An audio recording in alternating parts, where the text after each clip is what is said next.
OPS update, कर्मचारियों को बड़ा झटका। अब संभव नहीं पुरानी पेंशन, वित्त सचिव सोमनाथन ने दिया बयान। वित्त सचिव टीवी सोमनाथन ने हाल ही में बताया कि पुरानी पेंशन व्यवस्था को वित्तीय कारणों से जारी रखना संभव नहीं है और यह उन नागरिकों के लिए हानिकारक होगा जो सरकारी नौकरी में नहीं हैं।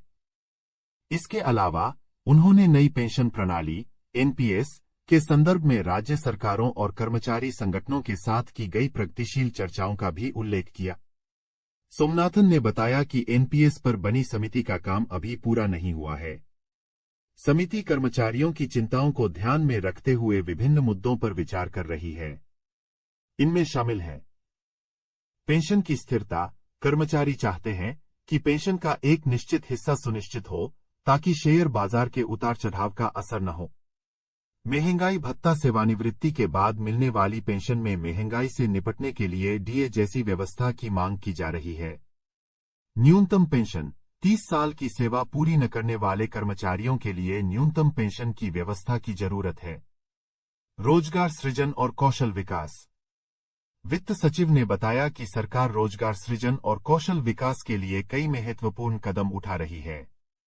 बजट में 1000 औद्योगिक प्रशिक्षण संस्थानों इति को आधुनिक बनाने की योजना है, जिसमें आधुनिक मशीनरी और कामकाज के तरीकों को शामिल किया जाएगा। इसके अलावा 1 करोड़ युवाओं को कंपनियों में प्रशिक्षण देने और 20 लाख युवाओं को आईटीआई में प्रशिक्षण देने की घोषणा की गई है। बजट 2024 में रोजगार और पूंजीगत निवेश। वित्त मंत्री निर्मला सीतारमण द्वारा पेश बजट 2024 में संगठित क्षेत्र में आने वाले नए कामगारों के लिए कर्मचारी भविष्य निधि संगठन ईपीएफओ के माध्यम से 3 योजनाओं की घोषणा की गई है। इन योजनाओं के लिए 1.07 लाख करोड़ रुपए का प्रावधान किया गया है, जिससे अगले 5 साल में 2.90 लाख लोगों को रोजगार मिलने की उम्मीद है। खाद्य महंगाई और मौद्रिक नीति। आर्थिक समीक्षा में खाद्य महंगाई को मौद्रिक नीति से अलग करने पर चर्चा की गई है। सोमनाथन ने कहा कि यह एक सोचने योग्य मुद्दा है और इस पर अर्थशास्त्रियों की विभिन्न राय है।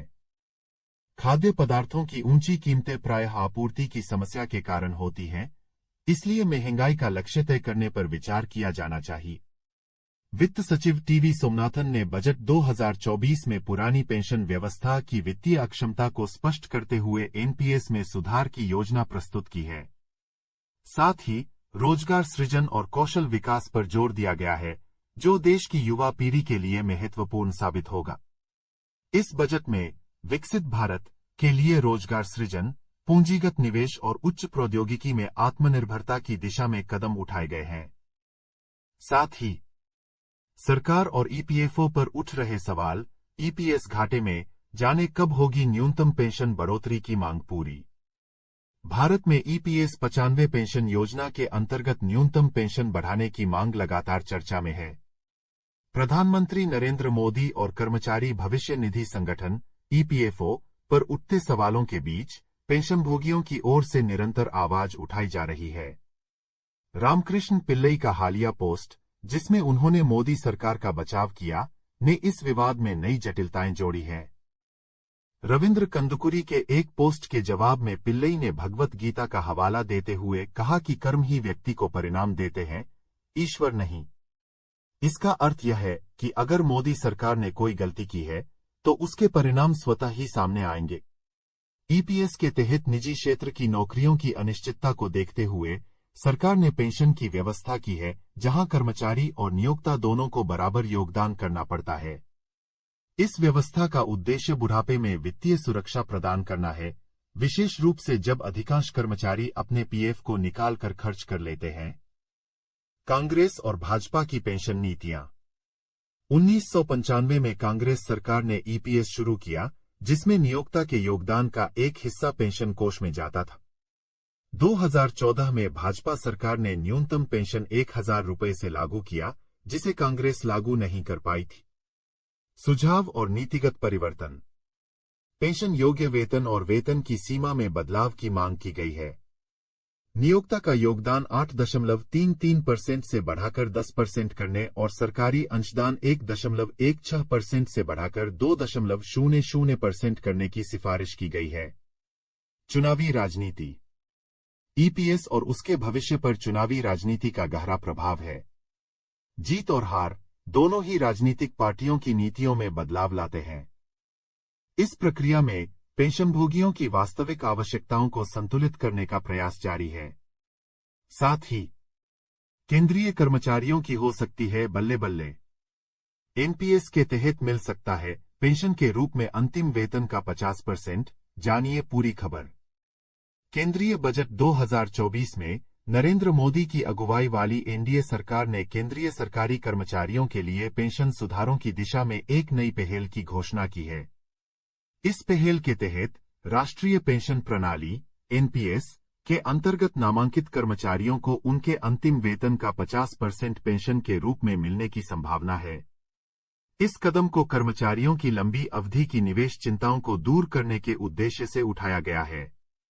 बता दें, वर्ष 2004 के बाद से भर्ती किए गए कर्मचारियों के लिए एनपीएस के तहत निवेश की आकर्षक वापसी का दावा करते हुए सरकार ने वित्त मंत्री निर्मला सीतारमण की घोषणा के बाद टीवी सोमनाथन की अध्यक्षता में एक समिति का गठन किया है।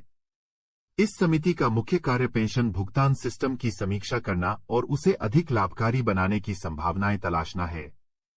सोमनाथन समिति ने अंतर्राष्ट्रीय प्रथाओं का अध्ययन किया है और आंध्र प्रदेश सरकार द्वारा किए गए संशोधनों की जांच की है।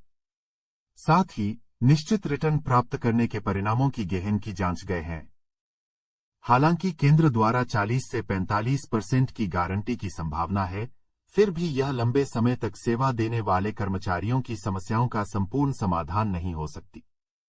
रिपोर्ट बताती है कि इसके चलते सरकार में 50% की गारंटी पर विचार करने का रुझान बढ़ रहा है, जिसमें सरकार आवश्यकता पड़ने पर वित्तीय घाटे को पूरा करने के लिए कदम उठाने को तैयार है। समिति के सदस्यों ने इस योजना की वार्षिक समीक्षा को अनिवार्य माना। यह सुझाव सरकारी पेंशन प्रणाली की फंडिंग की अनुपस्थिति से जुड़ी तुलना से प्रेरित है, जो केंद्र में बिना किसी वित्तीय आधार के चलती है। अनुमान है कि केंद्रीय सरकार बजट 2024 में एक सेवानिवृत्ति निधि स्थापित करेगी, जिससे यह सेवानिवृत्ति लाभ प्रदान करने वाली कंपनियों के साथ अपने प्रणाली को संरेखित कर सकेगी। जबकि सरकार ने पुरानी पेंशन योजना ओपीएस की वापसी को अस्वीकार कर दिया है, यह नई प्रणाली में बेहतरी लाने के लिए खुली हुई है। इसका उदाहरण 50% की गारंटी पर विचार करने की प्रवृत्ति में नजर आता है, जिसे सरकार किसी भी कमी को पूरा करने के लिए कदम उठाने हेतु तैयार है। इस प्रकार केंद्रीय बजट 2024 में प्रस्तावित बदलाव न केवल केंद्रीय कर्मचारियों के लिए एक नई आशा की किरण प्रदान करता है, बल्कि यह भी संकेत देते हैं कि सरकार सेवानिवृत्ति लाभों के मुद्दे को और अधिक पारदर्शी और न्यायसंगत तरीके से संबोधित करने के लिए प्रतिबद्ध है। आने वाले समय में इस पहल का प्रभाव कर्मचारियों की आर्थिक सुरक्षा और उनके भविष्य की स्थिरता पर महत्वपूर्ण असर डाल सकता है।